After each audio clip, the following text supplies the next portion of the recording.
कुछ रिश्ते ना सीजनल होते हैं, मौसमी होते हैं। कुछ रिश्ते ऐसे होते हैं जो अटूट रहते हैं क्योंकि उनकी जड़ें कई दशकों में बनी होती हैं। और इसीलिए देखिए, भारत और रूस का रिश्ता कई स्तर पर इतना गंभीर तरीके से भी जुड़ा हुआ है। अगर ये सिर्फ आम लोगों के मिलने जुलने और खुशियों की बात नहीं है, ये है ऊर्जा के क्षेत्र में।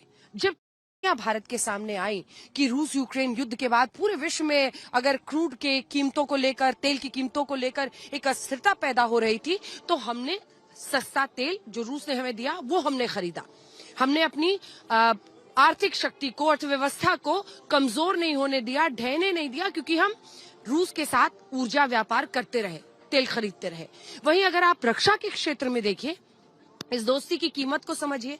ये दोस्ती क्या कहती है? हमने ये तय किया कि चाहे ऑपरेशन सिंदूर, जब पाकिस्तान को हमने करारा जवाब दिया था, किससे दिया था? S-400 सुदर्शन चक्र किससे खरीदा है हमने? रूस से। और ऐसे में चाहे वो Su-57E हो, चाहे ब्रह्मोस हो, चाहे Su-30 हो, जिससे ये ब्रह्मोस हमने पाकिस्तान पर गिराए, भारत को निर्णायक जीत मिली ऑपरेशन सिंदूर में।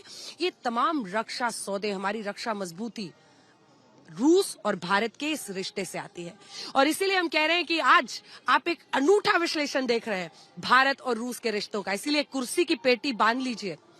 इस विश्लेषण में कहानी भी है, रोमांच भी है, किरदार भी है, ड्रामा भी है, सस्पेंस भी है, इतिहास भी है, रक्षा सौदे भी हैं, ऊर्जा के सौदे भी हैं, और ये आपके लिए एक अनूठा मौका है। ये है भारत और रूस का ये रिश्ता नाता। ये तस्वीरें साल 2021 की हैं, जब रशिया के राष्ट्रपति व्लादिमीर पुतिन पिछली बार भारत के दौरे पर आए थे। उस वक्त भी पूरी दुनिया में S-400 की चर्चा हो रही थी, जिसे पहली बार रशिया ने भारत को सौंपा था। और इस बार भी जब राष्ट्रपति पुतिन भारत के दौरे पर आ रहे हैं, तब भी पूरी दुनिया में S-400 की चर्चा हो रही है। और कारण ये है कि भारत ने रशिया से 5 और नए S-400 anti missile defence system खरीदने का फैसला किया है। भारत में S-400 को सुदर्शन चक्र भी कहा जाता है, जो भगवान श्री कृष्ण के उस सुदर्शन चक्र से प्रेरित है, जिसे वो अपनी छोटी उंगली पर धारण करते थे, और इसे सभी दिव्य शस्त्रों में सबसे खतरनाक माना जाता था। ऑपरेशन सिंदूर के बाद जब पाकिस्तान ने भारत के 15 शहरों को निशाना बनाकर अलग अलग मिसाइलें और ड्रोन दागे, तब इन सभी हमलों को हमारे सुदर्शन चक्र ने ही नाकाम किया था। उस वक्त पाकिस्तान की मीडिया में दिन रात हमारे S-400 डिफेंस सिस्टम की बातें होती थी, और पाकिस्तान के लोग ये पूछते थे कि उनकी सेना के पास ऐसा कोई डिफेंस सिस्टम क्यों नहीं है। सोचने वाली बात यह है कि जो S-400 पहले से पाकिस्तान को परेशान कर रहा था, अब वैसे ही 5 और डिफेंस सिस्टम भारत रशिया से खरीदने वाला है, और इस डील की बात राष्ट्रपति पुतिन के भारत दौरे पर होने वाली है। S-400 के अलावा रशिया ने भारत को एक और ऑफर दिया है, जो 5वीं पीढ़ी के लड़ाकू विमान सुखोई 57 के बारे में है। रशिया इन लड़ाकू विमानों को भारत में ही विकसित करने के लिए तैयार है, और अगर ये डील हो जाती है तो भारत अपने ही देश में सुखोई 57 को तैयार कर पाएगा, और in made in India stealth fighter jet से वायुसेना की शक्ति में जबरदस्त विस्तार होगा।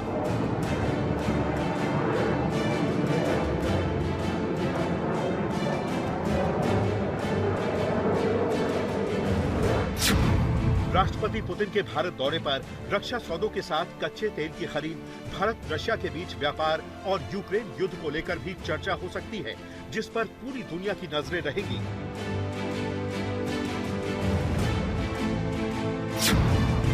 बहुत सारे लोग ये भी पूछ रहे हैं कि क्या भारत दौरे पर राष्ट्रपति पुतिन को गिरफ्तार भी किया जा सकता है, क्योंकि उनके खिलाफ इंटरनेशनल क्रिमिनल कोर्ट ने खुद अरेस्ट वारंट जारी किया हुआ है। तो ऐसा होना संभव नहीं है। इसका कारण ये है कि अमेरिका, चीन और इजराइल जैसे देशों की तरह भारत इंटरनेशनल क्रिमिनल कोर्ट का सदस्य नहीं है, और भारत को राष्ट्रपति पुतिन को गिरफ्तार करने के लिए बाध्य नहीं किया जा सकता।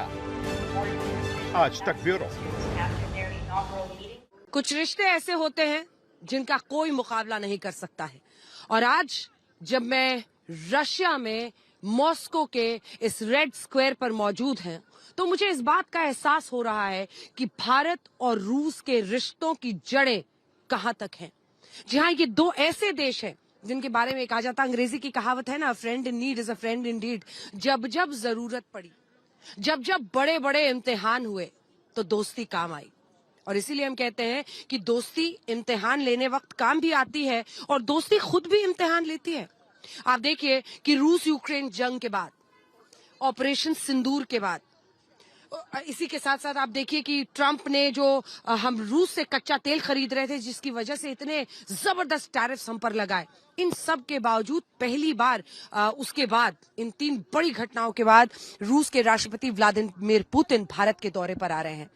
तो इस दोस्ती का इम्तिहान भी है। ये भारत और रूस को तय करना है, और खास तौर पर भारत को, कि हम अन्य कई पश्चिमी देशों की नाराजगी किस हद तक मोल लेने को तैयार हैं, मोल लेने को। वहीं दूसरी तरफ रूस इस रिश्ते में कितनी जान डालने की या नए सिरे से और क्या कुछ भारत के लिए करने को तैयार है, इन सब का इम्तिहान होने वाला है। लेकिन हाँ, वही साथी है रूस जो हर मुश्किल वक्त पर, हर बड़े मंच पर भारत के साथ अटूट खड़ा रहा है, और इससे कोई इनकार नहीं कर सकता है। क्योंकि देखिए, कई रिश्ते आए, कई दोस्ती कई सारे ऐसे देशों के साथ हमारे हैं, लेकिन जो रिश्ता भारत और रूस के बीच का है उसका कोई सानी नहीं है।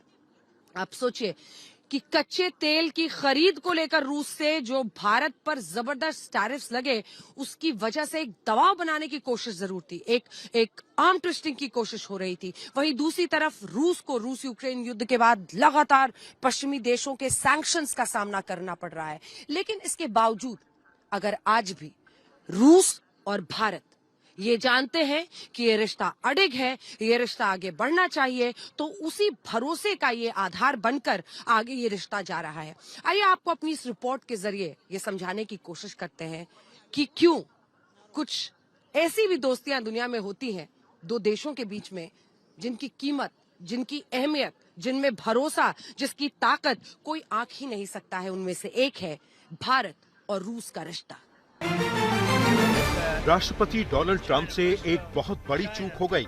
वो इस बात का अनुमान लगाने में गलत साबित हुए कि उनके दबाव में मोदी और पुतिन की दोस्ती खत्म हो जाएगी। राष्ट्रपति ट्रंप ने राष्ट्रपति पुतिन को अलग थलग करने के लिए भारत पर कई तरह के दबाव बनाए। उन्होंने रशिया से कच्चा तेल खरीदने के लिए भारत का लगातार विरोध किया, जबकि युद्ध की शुरुआत में अमेरिका ने ही कच्चे तेल की कीमतों को स्थिर रखने के लिए भारत को ऐसा करने के लिए प्रोत्साहित किया था। इन आरोपों के आधार पर राष्ट्रपति ट्रंप ने भारत का टैरिफ 25% से बढ़ाकर 50% भी कर दिया और भारत पर ये आरोप लगाया कि हम यूक्रेन युद्ध में रशिया की आर्थिक मदद कर रहे हैं। राष्ट्रपति ट्रंप ने यही सोचा था कि भारत इस टैरिफ के दबाव में आकर रशिया से अपनी दोस्ती को तोड़ लेगा और राष्ट्रपति पुतिन अलग थलग पड़ जाएंगे, लेकिन ऐसा कुछ नहीं हुआ। राष्ट्रपति ट्रंप से ये समझने में चूक हुई कि भारत और रशिया की दोस्ती टैरिफ के पहाड़ से गिराई नहीं जा सकती। ये दोस्ती 7 दशकों से मजबूत हुई है और भारत ने अमेरिका को साफ कर दिया कि हम वही फैसला लेते हैं जिसमें हमारे राष्ट्रीय हित का भला होता है। भारत के किसान, भारत के मछुआरे, भारत के पशुपालक, उनसे जुड़ी किसी भी अहितकारी नीति के आगे मोदी दीवार बन के खड़ा है।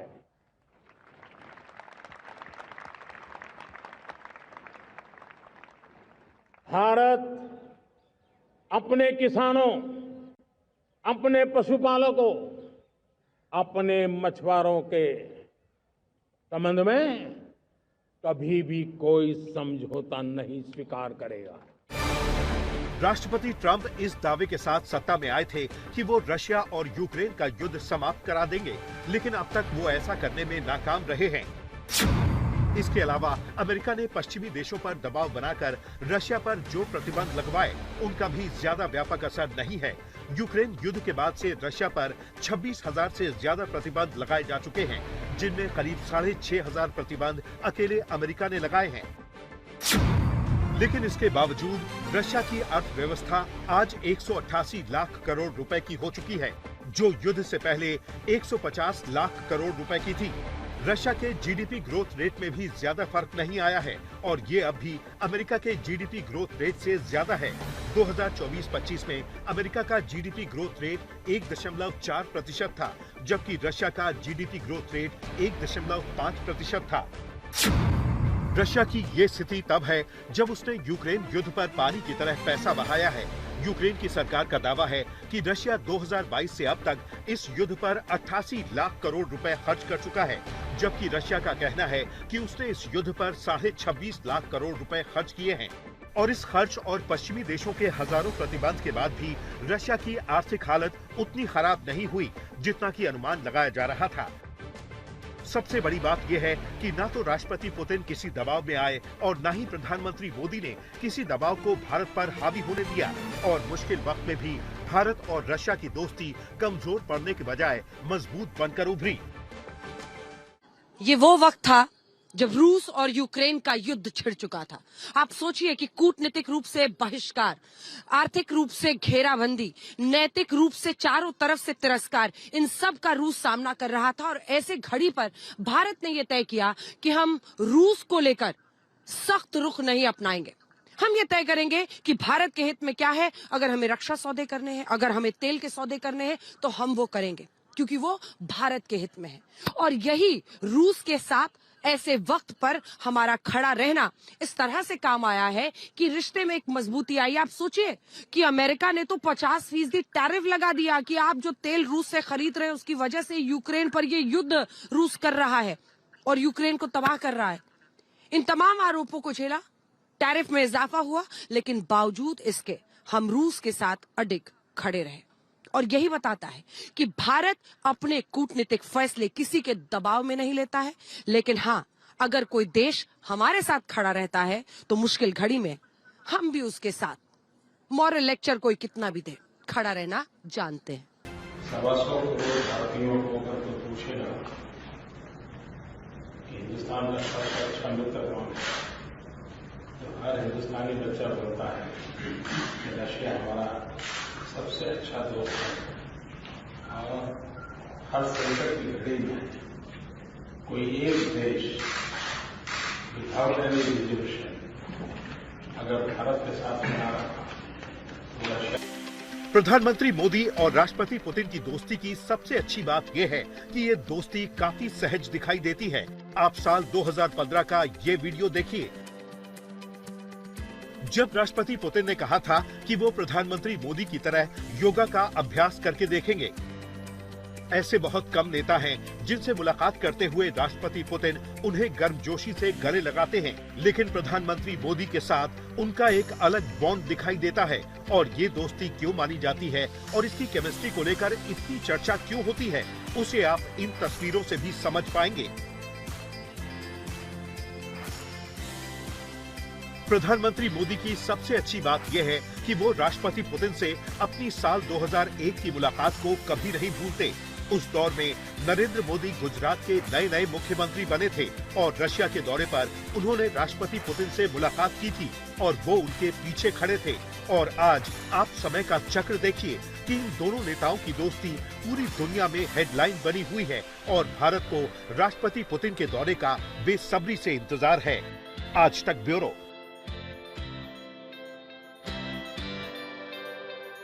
कई देश इस बात को भी समझने में चूक गए कि भारत और रूस की जो दोस्ती है वो सिर्फ किसी कूटनीतिक फायदे की मजबूरी से नहीं है। मतलब ऐसे रिश्ते होते हैं ना जो मजबूत बनते हैं लेकिन वो फायदे की मजबूरियों के बीच में रहते हैं। लेकिन भारत और रूस का रिश्ता, प्रधानमंत्री नरेंद्र मोदी का रिश्ता हो पुतिन के साथ या फिर इसके पहले जो राष्ट्राध्यक्ष दोनों तरफ से रहे, 7 दशक लगे हैं इस रिश्ते को इतना मजबूत करने में। और ये हमेशा याद रखिए, हम इस वक्त रेड स्क्वायर में मौजूद है ना, मॉस्को में, इधर क्रेमलिन है, यहीं पर पुतिन और उन रहते हैं, उनका पूरा सरकार चलता है। और यहाँ पर ये रेड स्क्वायर मतलब ऐतिहासिक ये जगह है, ना जाने कितने रूसी राष्ट्रपतियों को बनते और टूटते हुए इन जगहों ने देखा है और वो गवाही इसकी देते रहे हैं। लेकिन सवाल ये है कि इतिहास सिर्फ तालियां किसने कितनी बजाए इस पर निर्भर नहीं करता है। इतिहास इस बात से बनता है कि कौन मुश्किल घड़ी में साथ खड़ा रहा, कौन मुश्किलातों के बीच हड़बड़ाया नहीं और डगमगाया नहीं। इस रिश्ते को समझिए। कहते हैं कि सच्चा दोस्त वही है जो आपकी गलतियों पर पर्दा डालने के बजाय स्पष्ट रूप से अपना मत रखे, और ये चीज प्रधानमंत्री मोदी और राष्ट्रपति पुतिन की दोस्ती में हमेशा दिखाई देती है। जिस वक्त अमेरिका ने भारत पर यूक्रेन युद्ध में रशिया की मदद करने का आरोप लगाया, तब अमेरिका ये भूल गया कि प्रधानमंत्री मोदी दुनिया के अकेले ऐसे नेता हैं जिन्होंने आमने सामने की मुलाकात में राष्ट्रपति पुतिन से ये कहा कि ये युद्ध का युग नहीं है और युद्ध किसी भी समस्या का समाधान नहीं हो सकता। आज का युग युद्ध का है नहीं, और हमने फोन पर भी कई बार आपसे इस विषय में बात की है कि डेमोक्रेसी और डिप्लोमेसी और डायलॉग, ये सारी बातें ऐसी हैं कि जो दुनिया को एक स्पर्श करती है। आने वाले दिनों में शांति के रास्ते पर हम कैसे बढ़ सके, उसके विषय में जरूर आज हमें चर्चा करने का मौका मिलेगा।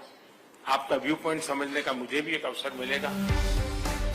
ये दोस्ती कितनी गहरी है, इसका अंदाजा आप इसी बात से लगा सकते हैं कि दोनों नेता आदर के साथ अपने मुद्दों की बात भी करते हैं और अपनी सहमति असहमति को भी एक दूसरे के साथ साझा करते हैं। इस दोस्ती को राष्ट्रपति ट्रंप इसलिए भी नहीं समझ पाएंगे क्योंकि उन्हें सिर्फ ऐसे नेता पसंद हैं जो उनकी तारीफ करते हों।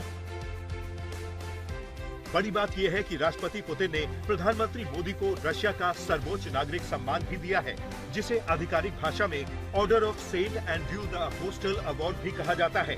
और नरेंद्र मोदी हमारे देश के पहले ऐसे प्रधानमंत्री हैं जिन्हें रशिया ने अपने देश का सर्वोच्च नागरिक सम्मान दिया है, और ये दुनिया के सबसे पुराने नागरिक सम्मानों में से एक है, जिसकी शुरुआत साल 1698 में हुई थी।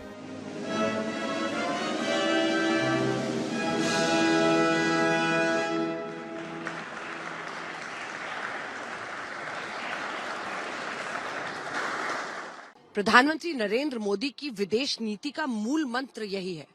वो ये है कि दोस्ती सिर्फ भावनाओं के आधार पर नहीं निभाई जाती है, बल्कि आम लोगों के हितों को आधार बताकर। और ये हित तय कैसे होते हैं?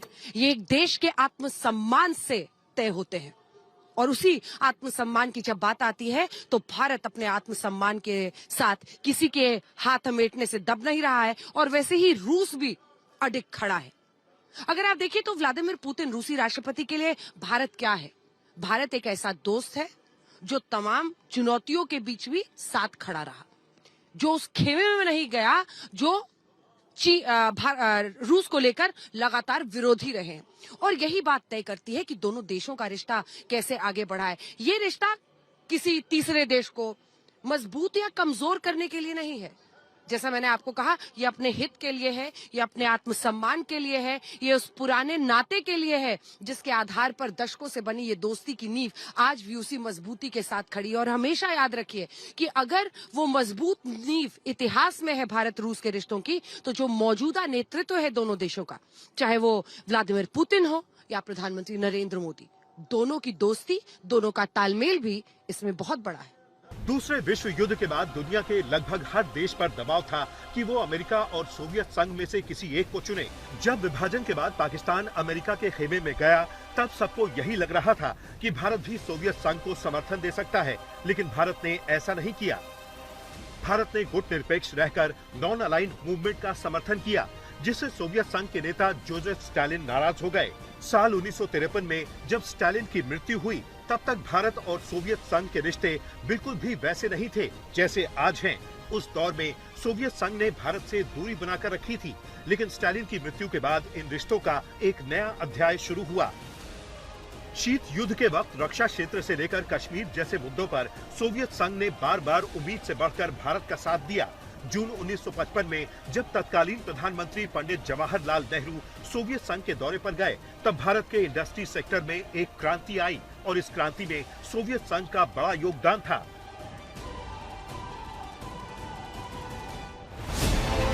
रूस की मदद से ही भारत के भिलाई और बोकारो में सबसे बड़ा स्टील प्लांट स्थापित हुआ।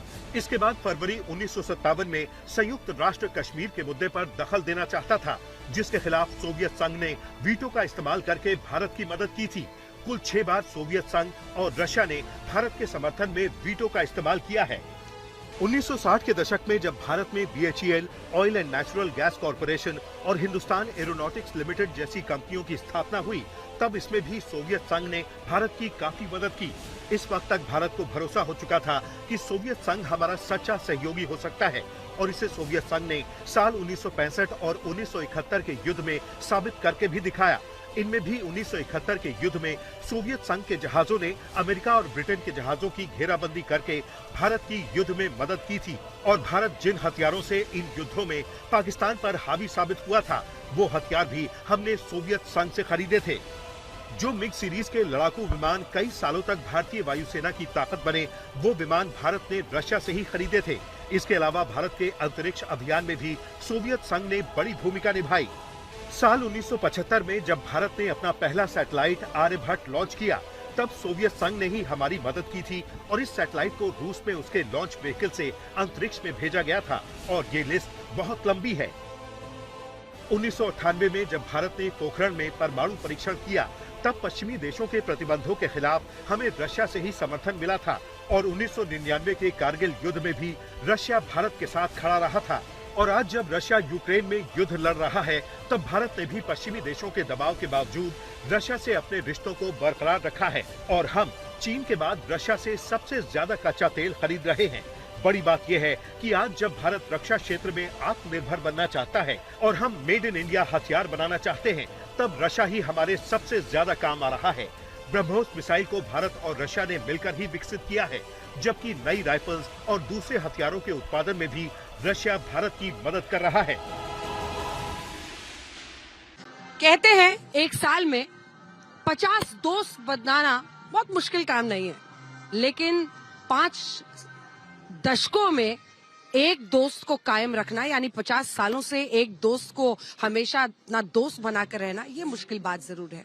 और यहाँ तो 5 दशकों की भी बात नहीं है, लगभग 7 दशक से भारत और रूस के रिश्ते ऐसे रहे हैं कि अनेकों तूफान आए, अनेकों इम्तिहान आए, अनेकों बार इसका टेस्ट लिया गया, लेकिन ये फ्रेंडशिप टेस्ट हमेशा भारत और रूस के रिश्तों में सफल ही रहा। क्योंकि अगर आप देखिए तो इन दोनों देशों में सिर्फ बात ऐसी नहीं है कि कूटनीतिक फायदे के लिए देखा जाता है। जो लोग हैं, उनकी सोच है, जो एक दूसरे को लेकर मुस्कुराहटें चेहरों पर आती हैं, जो एक दूसरे की मदद करने की आपस में लोगों की कोशिश रहती है, उसका कोई सानी नहीं है। और यही वजह है, जैसा मैंने पहले कहा, कि एक साल में आप 50 दोस्त बना लीजिए, लेकिन 70 सालों से एक दोस्त के साथ वैसी दोस्ती रखना अगर इम्तिहान है, तो इम्तिहान में हम पास हैं।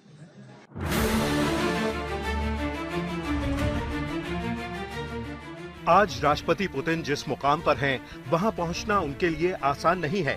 राष्ट्रपति पुतिन का जन्म 6 अक्टूबर 1952 को रशिया के लेनिनग्राद में हुआ था, जिसे आज सेंट पीटर्सबर्ग कहा जाता है। शुरुआती दिनों में राष्ट्रपति पुतिन अपने माता पिता के साथ सेंट पीटर्सबर्ग शहर के शेयर्ड अपार्टमेंट में रहते थे और कहा जाता है कि उनकी कम हाइट की वजह से उन्हें स्कूल में बुली किया जाता था। पढ़ाई के दिनों में जब उन्होंने जासूसी से जुड़ी फिल्में देखी, तब उन्होंने तय किया कि वो सोवियत संघ की खुफिया एजेंसी KGB में भर्ती होंगे। इसके लिए उन्होंने लॉ की पढ़ाई की और पहली बार साल 1975 में उन्हें सोवियत संघ की तरफ से ईस्ट जर्मनी में तैनात किया गया। उस समय दुनिया 2 धड़ों में बटी हुई थी। ईस्टर्न ब्लॉक कहते थे, जिसकी अगुवाई सोवियत संघ के पास थी, और दूसरा धड़ा था वेस्टर्न ब्लॉक, जिसका नेतृत्व अमेरिका और पश्चिमी देशों के पास था। यानी पहली ही पोस्टिंग में उन्हें एक ऐसे शहर जाकर जासूसी करनी पड़ी जहां खतरा बहुत था। पुतिन काम तो एक ट्रांसलेटर का कर रहे थे, लेकिन साथ ही वो खुफिया जानकारी भी जुटाने में आगे रहते थे और इससे KGB में उनके काम की काफी चर्चा होती थी। पुतिन ने ईस्ट जर्मनी में सोवियत संघ के लिए कई सालों तक पश्चिमी देशों की जासूसी की और इस दौरान वो जर्मन भाषा बोलना भी सीख गए।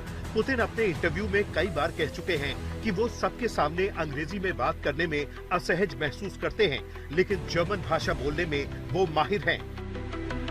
साल 1991 में जब सोवियत संघ का विघटन हुआ, तब पुतिन इससे बहुत खफा थे। पुतिन नहीं चाहते थे कि सोवियत संघ का बिखराव हो। उस वक्त पुतिन KGB से रिटायर होकर रशिया की राजनीति का हिस्सा बन गए थे।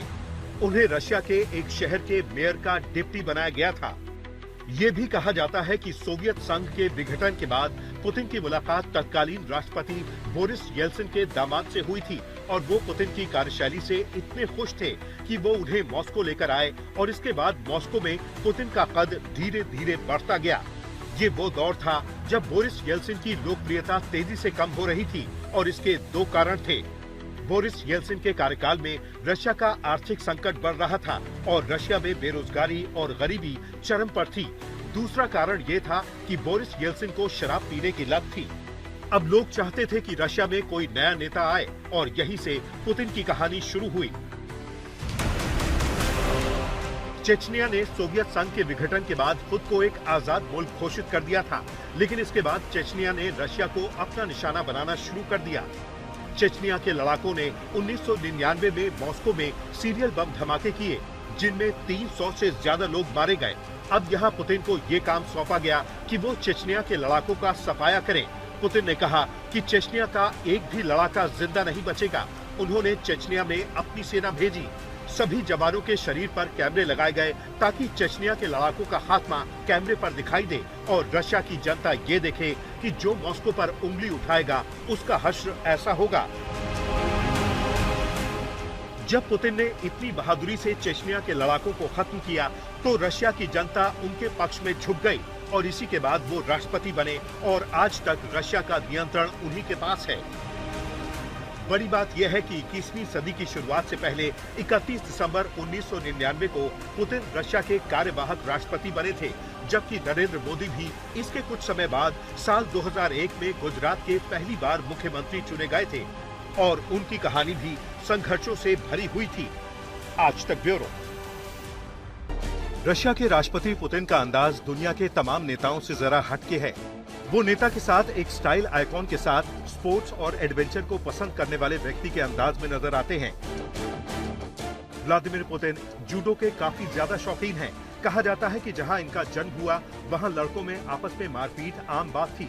ऐसे में पुतिन कमजोर न पड़े इसलिए उन्होंने जूडो सीख लिया और वो जूडो में ब्लैक बेल्ट चैंपियन हैं। उन्होंने जूडो पर कई किताबें भी लिखी और आज भी वो जूडो को गंभीरता से लेते हैं। पुतिन को आइस हॉकी भी काफी पसंद है। साल 2019 में आइस हॉकी खेलते हुए पुतिन ने 8 गोल दागे थे। उन्होंने साइबेरिया में बिना शर्ट घुड़सवारी की, व्हेल पर क्रॉसबो से निशाना साधा। पुतिन को स्विमिंग का भी काफी शौक है। कहा जाता है कि वो हर दिन थोड़ी देर के लिए स्विमिंग जरूर करते हैं, यानी स्पोर्ट्स एक्टिविटी उनकी दिनचर्या में शामिल है।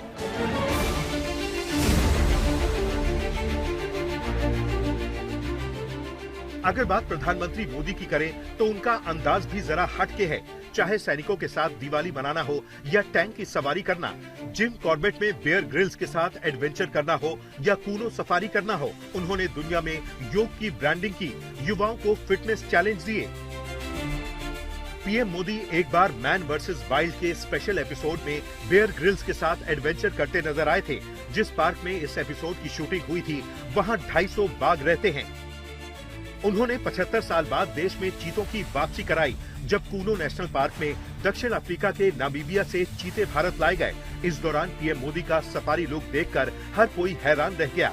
उन्होंने खुद अपने कैमरे से चीतों की कई तस्वीरें भी ली थी। कई बार वो पारंपरिक ढोल बजाते हुए नजर आए। कर्नाटक दौरे पर ही प्रोजेक्ट टाइगर के 50 साल पूरे होने पर उन्होंने बांदीपुर टाइगर रिजर्व का दौरा किया। यहाँ भी उन्होंने अपने जंगल सफारी लुक से लोगों को चौंका दिया।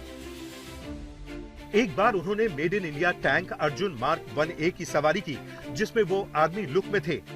पीएम मोदी की एक और तस्वीर खूब वायरल हुई थी, जिसमें वो सेना की वर्दी पहने टैंक की सवारी करते नजर आए। कोरोना काल में पीएम मोदी की बढ़ी दाढ़ी, पीएम मोदी का ये अवतार देखकर हर कोई हैरान रह गया। प्रधानमंत्री मोदी को नदी, पहाड़ और बर्फ जैसी जगह खूब पसंद आती हैं। लक्षद्वीप में उन्होंने कई रोमांचक एक्टिविटीज की थी, वहीं सुकून भरा क्वालिटी टाइम भी बिताया था। 2019 में उन्होंने केदारनाथ की गुफा में साधना की थी। उन्होंने कन्याकुमारी में विवेकानंद मेमोरियल पर भी 24 घंटे ध्यान किया था। पीएम मोदी एक जमाने में पैराग्लाइडिंग भी कर चुके हैं, उन्हें तैरना भी आता है। पीएम मोदी ने इस बार अपने मन की बात कार्यक्रम में उत्तराखंड के शीतकालीन पर्यटन, साहसिक खेल और वेडिंग डेस्टिनेशन की ब्रांडिंग की, यानी प्रधानमंत्री मोदी खुद सबसे बड़े ब्रांड एम्बेसडर हैं। आज तक ब्यूरो। अब आपको एक ऐसी खबर बताते हैं जो नाम के पीछे छुपी सोच से जुड़ी है, क्योंकि केंद्र सरकार ने कुछ सरकारी आवास और प्रशासनिक भवनों के नाम बदल दिए हैं और संदेश दिया है कि सरकार जनता की सेवा के लिए है। सरकार ने राज्यों में राजभवन के साथ प्रधानमंत्री कार्यालय का नाम भी बदल दिया है। केंद्र सरकार के आदेश के बाद अब देश के सभी राज्यों में राजभवन का नाम आधिकारिक रूप से बदल दिया गया है और अब इन्हें लोक भवन कहा जाएगा। राजभवन राज्यपाल का निवास होता है। इसके साथ ही प्रधानमंत्री कार्यालय यानी पीएमओ का नाम भी बदल दिया गया है। अब पीएमओ के नए परिसर का नाम सेवा तीर्थ होगा। इससे पहले भी सरकार ऐसे कई नाम बदल चुकी है जिनके नामों में राजशाही जैसा भाव आता था और सरकार ने संदेश दिया कि ये लोकतंत्र है, यहाँ सब जनता का और जनता की सेवा के लिए है। इससे पहले राजपथ का नाम कर्तव्य पथ किया गया। प्रधानमंत्री आवास जो कि 7 रेस कोर्स रोड कहलाता था उसे 7 लोक कल्याण मार्ग किया गया। केंद्रीय सचिवालय का नाम कर्तव्य भवन किया गया, जिससे ये भाव रहे कि सेवा, कर्तव्य और जनता सबसे पहले है। आज आपको एक ऐसे डॉक्टर की कहानी बताते हैं जिसे सिस्टम ने ठुकरा दिया और समाज ने कभी सामान्य समझा ही नहीं, लेकिन आज उसने अपनी मेहनत, संघर्ष और लगन से यह साबित कर दिया कि वो अलग नहीं है। बस समस्या सिस्टम और समाज की सोच में है। ये कहानी 25 साल के डॉक्टर गणेश बरैया की है, जिनकी हाइट 3 फीट है और उनके कद को सिस्टम ने मेडिकल ऑफिसर बनने में समस्या माना, लेकिन उन्होंने खुद इसे समस्या नहीं बनने दिया और सुप्रीम कोर्ट तक लड़ाई लड़कर अपना अधिकार और नियुक्ति प्राप्त की। हम भी यही कहेंगे कि कद जितना भी हो, सोच और सपने ऊंचे होने चाहिए। ये हैं 25 साल के डॉक्टर गणेश बरैया, जो अब मेडिकल ऑफिसर बन चुके हैं, लेकिन इनका ये सफर बिल्कुल भी आसान नहीं रहा। न कमी प्रतिभा में थी, न परिश्रम में। समस्या थी सिस्टम और समाज की सोच में। जिस संघर्ष और समर्पण के दम पर ये आगे बढ़ना चाहते थे, उसे समाज और सिस्टम लंबाई और कद से आंकता था और इन्हें कभी सामान्य समझा ही नहीं गया। लेकिन इन्होंने दुनिया भर की बाधाओं को पार कर सुप्रीम कोर्ट की मदद से डॉक्टर बनने का अपना सपना पूरा कर लिया। एक किसान के घर जन्मे डॉक्टर गणेश बरैया का कद 3 फीट का है और उनका वजन 20 किलो है। उन्होंने बचपन से ही कद बढ़ने से जुड़ी समस्या रही। उन्हें कितनी ही तकलीफ और तिरस्कार झेलने पड़े। एक रिपोर्ट के अनुसार सर्कस वालों ने उन्हें खरीदने तक का ऑफर दिया था, लेकिन उनके पिता ने तय किया कि उनका बेटा दया पर नहीं बल्कि सम्मान से जिएगा। उन्होंने 2018 में दिव्यांग कोटे से नीट की परीक्षा पास की, लेकिन मेडिकल काउंसिल ऑफ इंडिया ने उन्हें एडमिशन देने से मना कर दिया। तब सुप्रीम कोर्ट के आदेश से उन्हें एडमिशन मिला। यही समस्या उनकी नियुक्ति में आई। आखिरकार सुप्रीम कोर्ट के आदेश पर उन्हें चिकित्सा अधिकारी के तौर पर नियुक्ति मिल गई। अब आपको काशी की धरती पर संपन्न हुई उस ऐतिहासिक साधना के बारे में बताएंगे जो पिछले 200 वर्षों में देश में कोई नहीं कर पाया और 19 साल के देवव्रत महेश रेखे ने इस साधना को पूर्ण किया। खुद प्रधानमंत्री मोदी उनकी तारीफ कर रहे हैं। उनका कहना है कि ये उपलब्धि आने वाली पीढ़ियों के लिए प्रेरणा बनेगी और वो इस बात से बेहद खुश हैं। पिछले 200 वर्षों में देश में जो कोई ना कर पाया वो 19 साल के वेदमूर्ति देवव्रत महेश रेखे ने कर दिखाया और एक साथ लगातार 50 दिनों में 2000 वेद मंत्रों का बिना रुके और पूरी शुद्धता के साथ पाठ किया।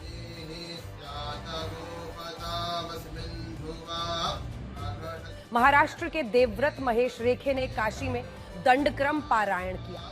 इससे 200 साल पहले नासिक में दंडक्रम पारायण वेदमूर्ति नारायण शास्त्री देव ने किया था।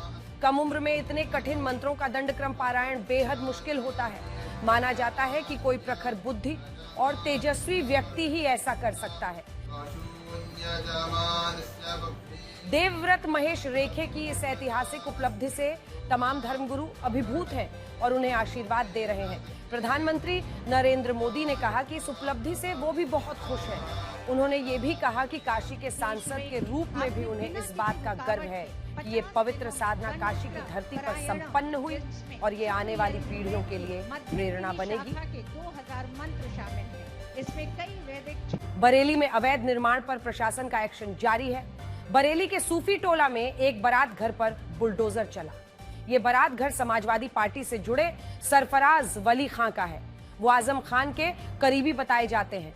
इससे पहले यहां रहने वाले परिवारों ने बुलडोजर कार्रवाई का विरोध किया, लेकिन माहौल खराब ना हो इसके लिए भारी पुलिस बल तैनात किया गया। बरेली में करीब 2 महीने पहले हुए बवाल के बाद से प्रशासन का सख्त एक्शन जारी है और अब मौलाना तौकीर रजा और उनके करीबियों के अवैध निर्माण पर कार्रवाई हो रही है।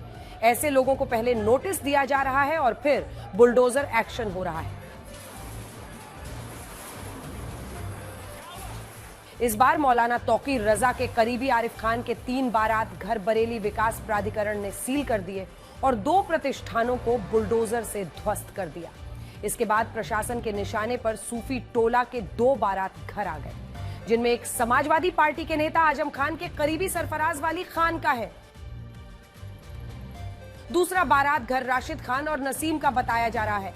उन्हें भी प्रशासन पहले ही चेतावनी दे चुका था ताकि वहां से सामान हटा सके। इस बुलडोजर एक्शन को देखने के लिए भारी भीड़ इकट्ठा हो गई। किसी तरह का माहौल ना खराब हो, इसके लिए भारी पुलिस बल भी तैनात किया गया। अब आपको पाकिस्तान की वो हरकत दिखाएंगे जिसे देखकर आप भी कहेंगे कि ये देश किस हद तक गिर सकता है। पाकिस्तान ने आपदा से जूझ रहे श्रीलंका में ऐसी घटिया राहत सामग्री भेजी जो एक्सपायर हो चुकी थी। इससे पहले पाकिस्तान ने मदद के नाम पर एक और प्रोपेगेंडा चलाया और कहा कि भारत अपना एयर स्पेस नहीं खोल रहा है जिससे वो श्रीलंका राहत सामग्री भेज सके। इस पर भारत ने पाकिस्तान का झूठ बेनकाब करते हुए कहा कि उसने सिर्फ 4 घंटे में पाकिस्तान को क्लियरेंस दे दी थी। इस वक्त श्रीलंका बेहद मुश्किल दौर में है। वहां बाढ़ और भूस्खलन की वजह से 334 लोगों की मौत हो चुकी है। हजारों लोग बेघर हो चुके हैं। भारत श्रीलंका की हर तरह से मदद कर रहा है और ऐसे दौर में भी पाकिस्तान अपनी घटिया हरकत से बाज नहीं आया और राहत सामग्री के नाम पर सड़ा गला और एक्सपायरी डेट वाला खाना श्रीलंका भेज दिया।